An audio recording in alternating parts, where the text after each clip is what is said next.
nós vamos para a posição do cristão em relação às autoridades, aos governantes, a primeira coisa que nós devemos lembrar, foi Deus que as instituiu, seja quem for.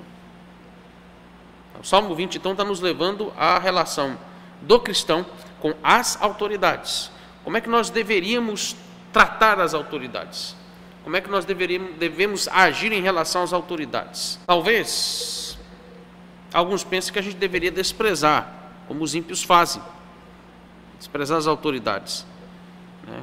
Os ímpios, eles fazem isso quando os interesses deles não são atendidos.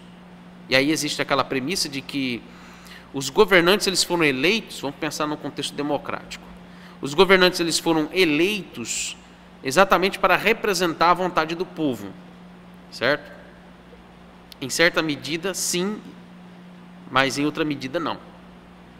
Se nós formos para a Bíblia e entender exatamente o que a Bíblia nos fala sobre qual é o papel da escolha dos governantes e da eleição dos governantes, nós vamos perceber que, na verdade, o governante, ele não foi estabelecido ali como representante do povo, ele foi estabelecido ali como representante da vontade de Deus sobre o povo.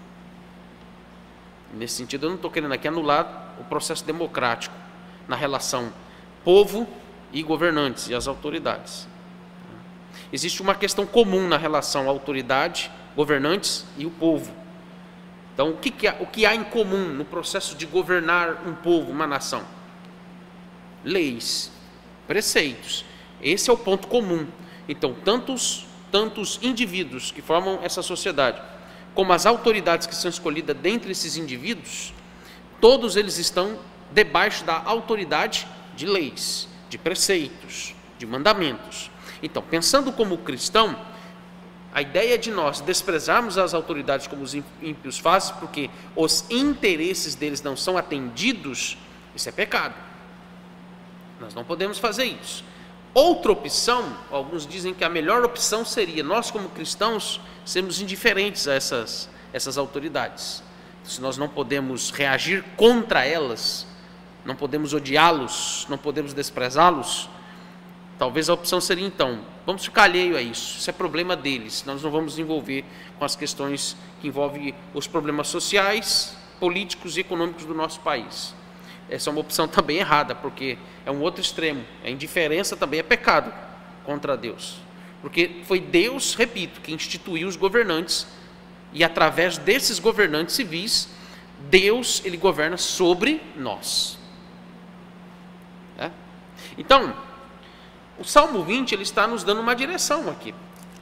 A gente poderia dizer que há muitas coisas que a Bíblia nos instrui sobre qual deve ser a nossa postura, como nós devemos agir com as relação às autoridades dos nossos governantes. Mas o Salmo 20 nos instrui em apenas uma coisa: orar por elas. Então, é isso que nós vamos ver aqui no Salmo de número 20. O Salmo 20 está nos instruindo, ou está nos orientando, a orar pelas autoridades antes de qualquer postura, decisão ou atitude que a gente deva tomar em relação às autoridades. Especialmente quando são autoridades perversas ou autoridades corruptas, como a gente tem vivido nos nossos dias. Qual que é o contexto histórico aqui do Salmo 20? Então, essa primeira parte que nós vimos, eu apenas fiz aqui um panorama geral da realidade que envolve o princípio que é aplicado no Salmo 20. Agora, o contexto histórico aqui. O Salmo 20, ele foi escrito por um rei.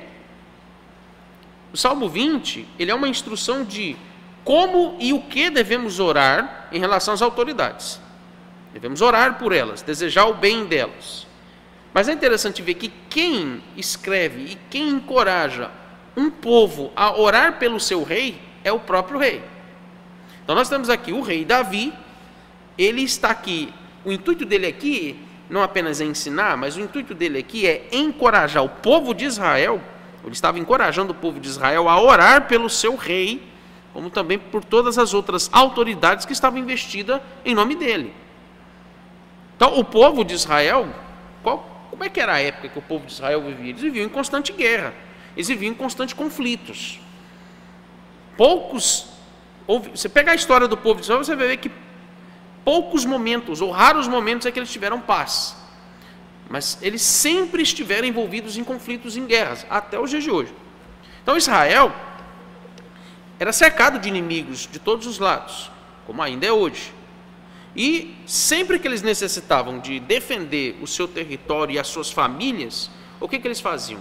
O rei convocava todo o povo, convocava todo o seu exército, e eles então se reuniam diante do Senhor, num lugar determinado, geralmente onde estava a casa do Senhor, onde estava o tabernáculo, e ali eles oravam ao Senhor. E a primeira coisa que eles faziam ao orar era consultar a Deus se eles deveriam ou não entrar em guerra com aquele determinado povo que estava em inimizade com eles.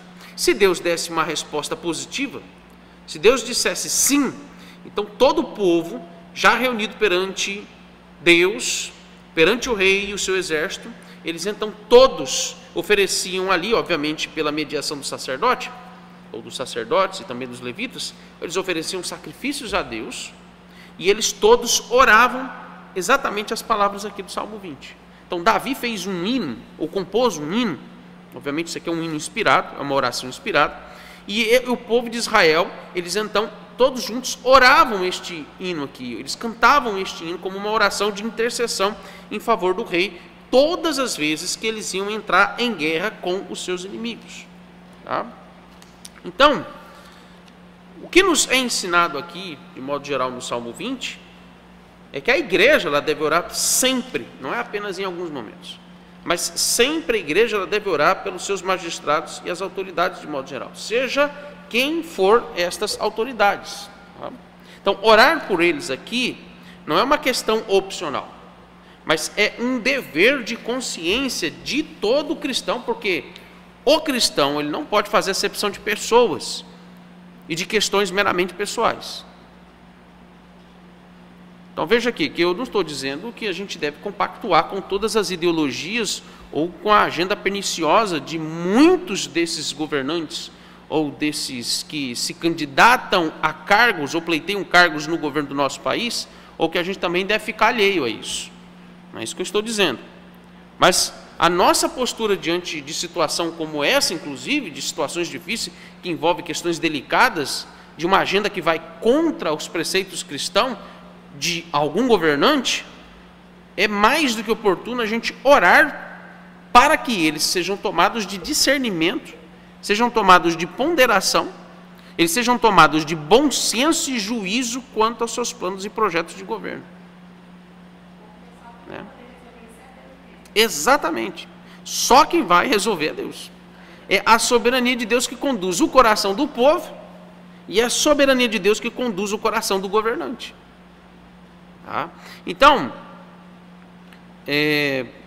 mesmo que a gente não se simpatize com o prefeito, com esse ou aquele governador, com esse ou aquele presidente da república, ou a presidenta, como aí se criou essa, né?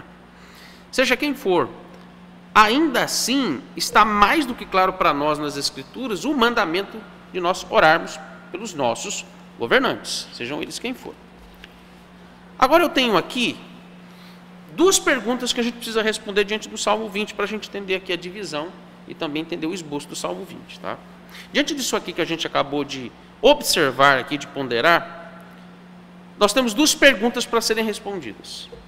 Então, a primeira pergunta é, por que nós devemos orar por todas as autoridades investidas? A gente precisa pensar um pouco nessa pergunta. A segunda pergunta é, o que nós devemos orar pelas autoridades investidas? Então, respondendo aqui a primeira pergunta, onde aqui nós temos vários motivos listados. Se a gente for para a Bíblia, você vai encontrar vários motivos, várias razões do porquê que nós devemos orar pelas autoridades. Mas eu quero, de forma bem concisa, eu quero apenas ir para 1 Timóteo capítulo 2, do verso 1 ao 7, porque lá está mais do que claro e mais do que objetivo, explícito, as razões por que nós devemos orar pelas autoridades. Então, 1 Timóteo capítulo 1, verso 7. 1 Timóteo capítulo 2, do verso 1 ao verso 7.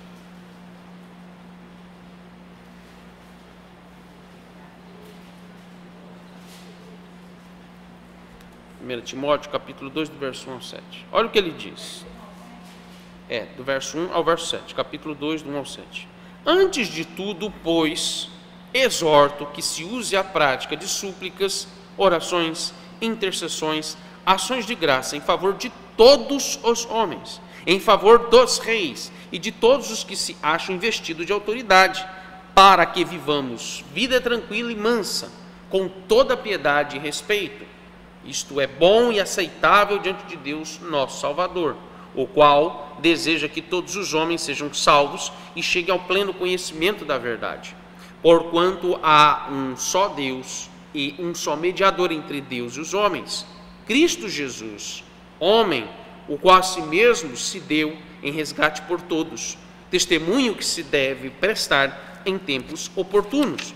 Para isto eu fui designado pregador e apóstolo, afirmo a verdade e não minto, mestre dos gentios na fé e na verdade. Observe aí que o primeiro motivo que o apóstolo Paulo está nos apresentando aí, sobre por que nós devemos orar pelas autoridades, é para que a gente tenha uma vida tranquila e mansa. Tá? Segundo motivo que ele nos apresenta, vai acompanhando aí nos versos. Segundo motivo que ele nos apresenta é que todo crente deve ter uma postura piedosa diante de Deus, ou seja, de devoção. A oração é ato de adoração, lembram-se disso? Então, como ato de devoção a Deus, de confiança na soberania de Deus, eu devo então ter uma postura piedosa, humilde, de rogar pela vida desses governantes, ao mesmo tempo também de respeito para com esses governantes. É uma demonstração de submissão dupla. Se eu sou submisso, se eu respeito as autoridades e os governantes civis, homens da qual Deus colocou para nos governar, ao mesmo tempo ali também estou dizendo que eu estou submetendo à soberania de Deus, ao governo dele. Terceiro motivo que nos é apresentado é porque Deus se agrada de nós quando nós oramos pelos nossos governantes. E por que ele se agrada disso? Porque foi ele que colocou estas pessoas nesses ofícios. Sejam maus ou homens de bem, todos eles foram colocados para um propósito. Às vezes é fácil a gente falar isso agora, mas no momento que a gente vive isso, a gente precisa lembrar disso aqui. Então, sejam eles homens bons ou maus, sejam homens de bens ou homens perversos, Deus tem um propósito a cumprir em colocar esses homens no governo de uma nação, no governo de uma sociedade. Então, é bom que se diga que os governantes corruptos e perversos, eles são como vara de Deus nos lombos do povo para castigá-los pelos seus pecados. Então, os governantes, eles são o que está exatamente revelado no coração da sociedade de modo geral. Por isso que o processo eletivo, ele é muito interessante e muito didático para nós.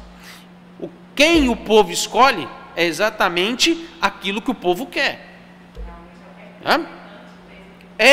Sempre é, mesmo em situações de Estado totalitário e ditaduras, foi o povo. Ninguém chega ao poder sem apoio. Ninguém chega ao poder sem ter alguma base aliada. A Venezuela está do jeito que está, porque no início do processo houve toda uma movimentação popular em favor de um governante, que, conquistado o coração do povo, simplesmente o povo entrega nas mãos desses governantes a sua própria vida. Nós confiamos em você, nós temos esperança em você, nós temos em você a nossa possibilidade de salvação. Então, todas as vezes que há um regime totalitário num país, é isso que o povo está fazendo. Estamos depositando em você uma confiança para você nos salvar da fome, nos salvar da pobreza, nos salvar de perigos, de inimigos, de nos invadirem, de nos dominarem. Todos esses aspectos, tudo, em todo e qualquer contexto histórico de qualquer país, seja ditadura ou processo democrático, o povo, ele é representado nas suas vontades a partir dos seus governantes. Tá? Então, a gente precisa entender que nesse processo, Deus se agrada que nós busquemos a Ele, porque nós estamos dizendo, nós confiamos no Senhor e não no governante. Esse é o terceiro motivo. O quarto motivo é para que a verdadeira religião ela seja uma realidade, tanto dentro da igreja como fora dela. Eu até falei isso no sermão de domingo de manhã. A necessidade de nós orarmos pela vida dos nossos governantes para que o evangelho influencie todas as esferas da sociedade. Tá?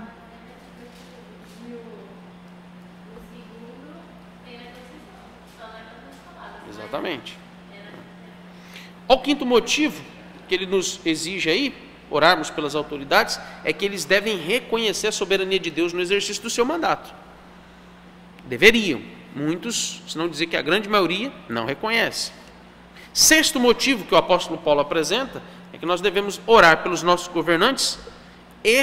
Nós estamos dando testemunho do evangelho a todos os homens. Às vezes a gente evangeliza muito mais nos dedicando em oração, seja ela em momento privado ou público, do que quando a gente abre a boca para falar alguma coisa para dizer que a gente está pregando o evangelho.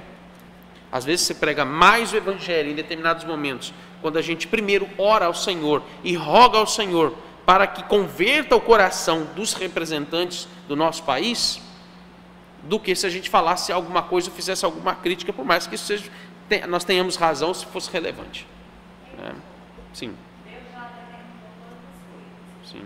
Ele já sabe o que vai acontecer, o que eu vou falar, tudo. Correto. Então, por que a gente deve orar? A gente ora não é porque Deus não sabe, não é porque presume-se que Deus não sabe das coisas. Graças a Deus que nós temos a certeza na sua palavra de que Ele sabe de todas as coisas. Porque se Ele não soubesse de todas as coisas, mais ainda, se Ele não tivesse decretado todas as coisas, não teria razão de orar. Como é que eu vou pedir algo para alguém que não conhece e não sabe todas as coisas? E que Ele não seria capaz de suprir as minhas necessidades? Então veja, eu oro a Deus porque é eu que não sei das coisas. Então veja, quando nós oramos ao Senhor, algumas coisas, por questão de discernimento, nós sabemos que talvez Deus não vá responder positivamente. Todas as vezes que nós vamos orar, a primeira coisa que nós somos lembrados é que a oração não é para mudar alguma opinião, posição da parte de Deus. Nós oramos em primeiro lugar para que haja comunhão entre nós e Deus. A oração é meio de graça. A oração é o meio pelo qual, de forma correta, você busque ter paz na soberania de Deus em todas as coisas. Mas isso não te impede de chegar e dizer: Senhor, cure essa enfermidade. O desejo do meu coração é que o Senhor cure essa enfermidade. Se isso for para a tua glória, se isso for proveitoso à edificação e santificação do teu povo, e para que o Senhor seja glorificado em todas as coisas, cure essa enfermidade. Ou então, em situações de necessidade, quando nós sabemos que pela palavra, Deus, Ele nos permite passar por situações difíceis, de necessidades, de tribulações, mas nós sabemos que Deus não vai nos desamparar. Com base nessa promessa, Ele diz: então, peça. Nós podemos e devemos pedir, mas os pedidos devem ser lícitos, ou seja, de acordo com o que Ele mesmo determina na sua palavra. Não fazer pedidos ilícitos, né?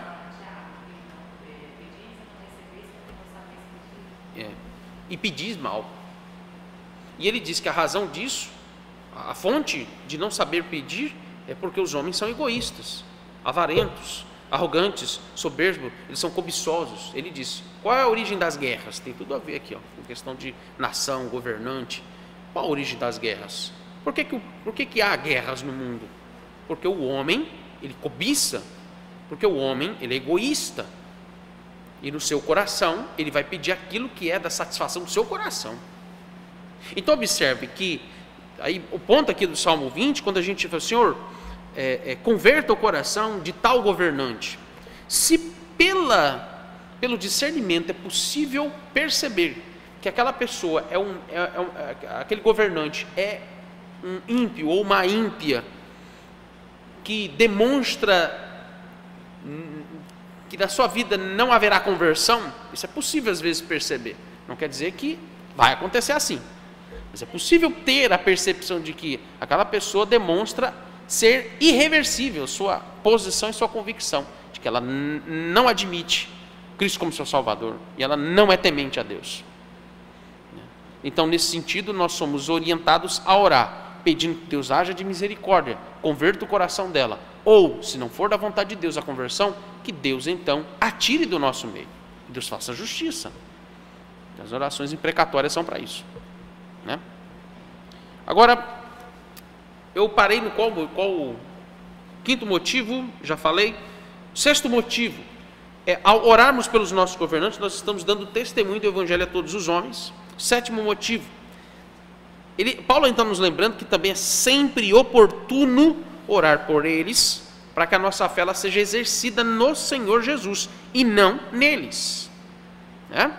Então, os governantes eles não podem ser vistos como esperança de uma nação.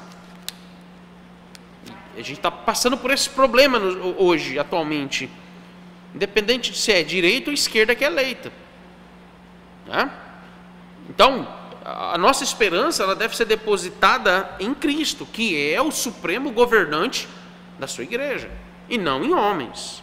Agora, o oitavo e última razão é que as nossas orações, sejam elas privadas ou públicas, elas são como reforços para que a igreja ela exerça a sua autoridade e poder espiritual pela pregação do Evangelho. Nisso a gente dá testemunho. Por isso que o apóstolo Paulo termina dizendo exatamente aí as palavras. Ele disse muito bem aí no final, olha o que ele diz aí. Verso 6. O qual a si mesmo se deu em resgate por todos, testemunho que se deve prestar em tempos oportunos.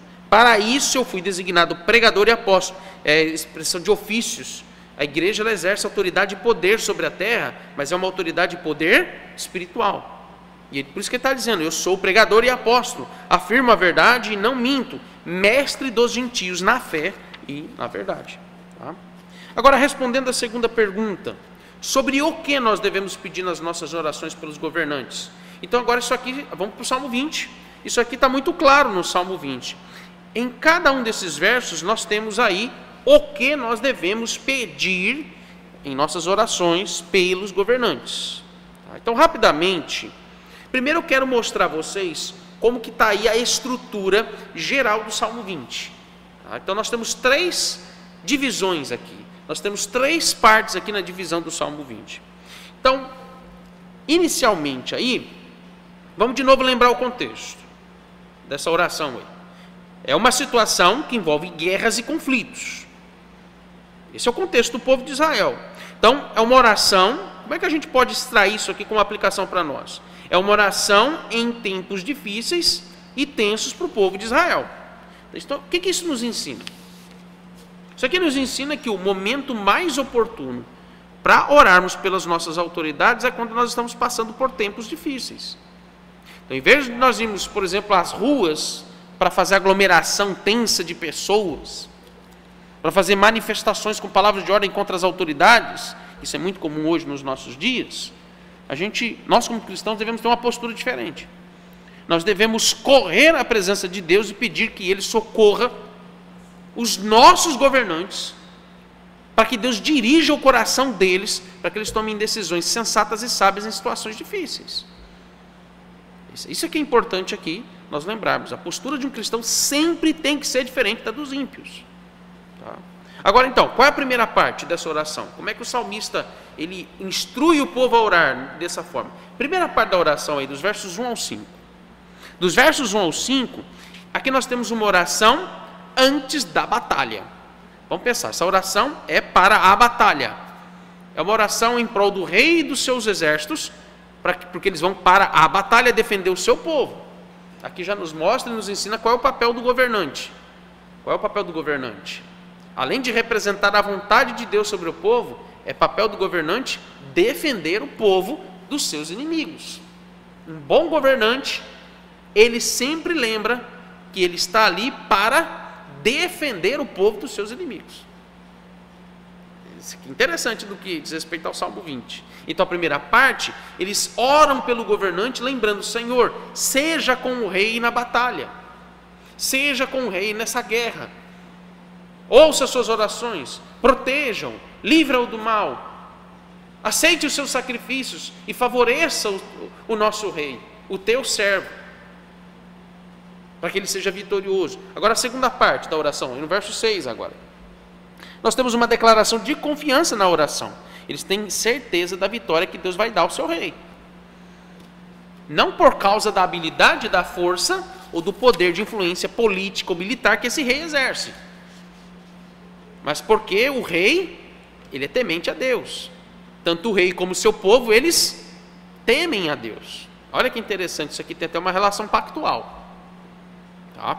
E a última e terceira parte da oração aqui, Salmo 20, é os versos 7 ao 9, que ele vai se referir ao desejo, o povo deseja que Deus sempre esteja ao lado do seu rei, que Deus sempre favoreça o rei em todas as ocasiões, não apenas em guerras. Tá bom? Agora, dito isso aqui, quais são os pedidos feitos nessa oração em favor do rei? Então, vamos aos pedidos. São 8, que eu coloquei aqui basicamente com base no Salmo 20. Então, o primeiro pedido, que Deus sempre... Vamos lá, agora olha o verso 1. Que Deus sempre ouça as súplicas e orações do rei. Está no verso 1. Olha que interessante. Primeira coisa que o povo deseja, que Deus ouça as orações do rei. Isso aqui está pressupondo, estamos considerando então, que se trata de um rei crente. Agora pense isso no nosso contexto, em que a maioria esmagadora dos nossos governantes não são crentes. Então, a primeira coisa que nós devemos orar, de acordo com o que o povo de Israel aqui orava, no verso 1, nós devemos orar para que Deus converta o coração desses governantes, para que eles também busquem a presença do Senhor, e a gente possa um dia orar igual o povo de Israel orava. Se esse rei é crente, então, Senhor, ouça a oração desse rei. Tá? Segundo pedido que a gente deve fazer, verso 2 agora. Que Deus proteja e salve o rei dos seus inimigos. Que Deus dê livramento ao rei. Agora vai para o verso 3. Nós temos o terceiro pedido. E o povo está pedindo que Deus seja favorável a esse rei. Que Deus aceite o seu servo. Que Deus faça cumprir todos os seus votos e juramentos. E que o Senhor seja favorável a ele e ao seu povo. Verso 3. Quarto pedido. Que Deus conceda ao rei tudo o que ele desejar e pedir. Está no verso 4. Tudo que o rei pedir e desejar, que Deus atenda à vontade dele. Mas vamos lembrar de novo, estamos falando de um rei que é crente, piedoso, que não pensa em si mesmo. É um rei que pensa no bem-estar, na proteção e na prosperidade desse povo.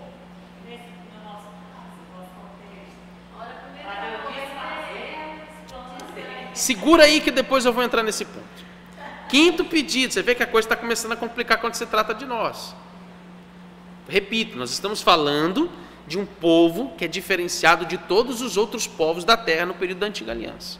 O povo de Israel era a igreja de Deus, ou a igreja de Cristo, naquele momento antes da vinda do nosso Senhor Jesus.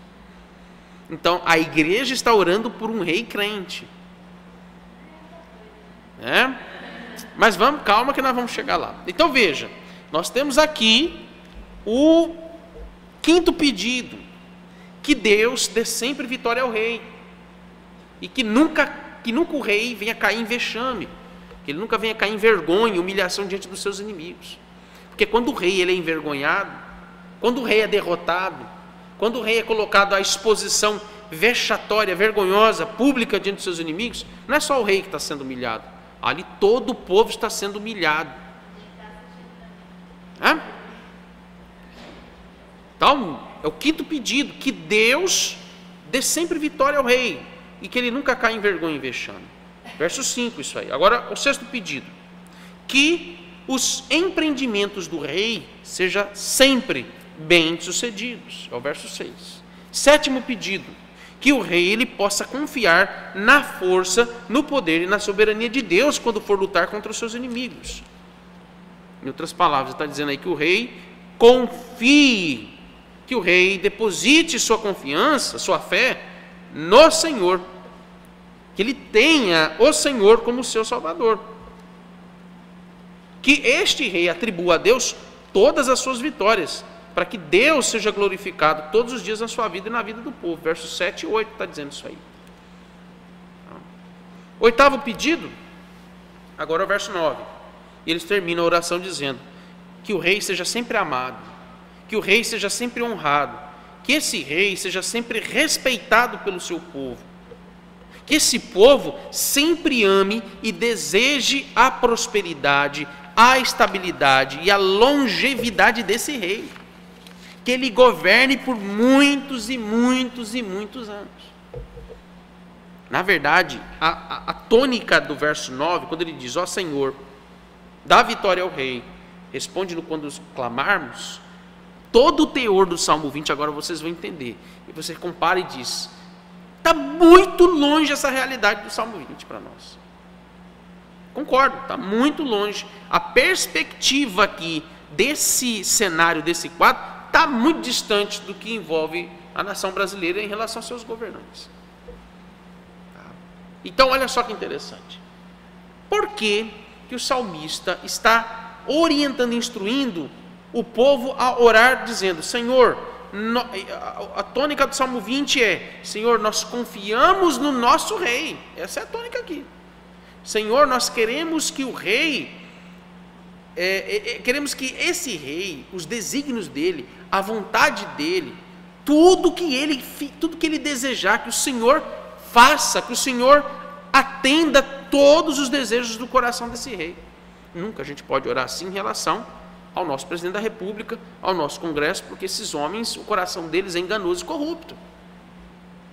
E nem mesmo o povo de Israel poderia orar pedindo a Deus que Deus viesse atender todos os pedidos e desejos do coração de Davi, mesmo ele sendo um homem chamado coração.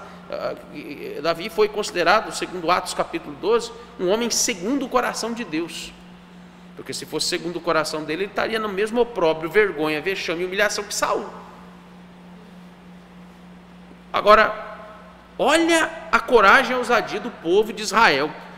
Orar dizendo, Senhor, aceite as suas ofertas, aceite os seus manjares, aceite os teus holocaustos e conceda-te segundo o teu coração e realize todos os teus desígnios. Por que eles estão orando assim nos versos 2 e 3? Que rei é esse aqui que está sendo apresentado no Salmo 20? O único rei pelo qual o Pai atende todos os pedidos dele. É só Jesus Cristo.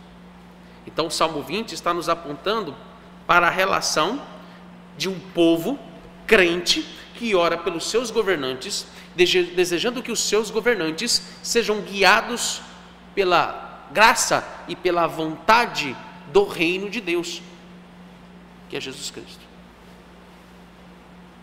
E a gente lembra da oração do Pai Nosso, ou da oração do Nosso Senhor, em Mateus capítulo 6, quando no verso 10 vai dizer, venha a nós o teu reino, e seja feita a tua vontade. O que é a ideia de vir o reino de Deus sobre nós?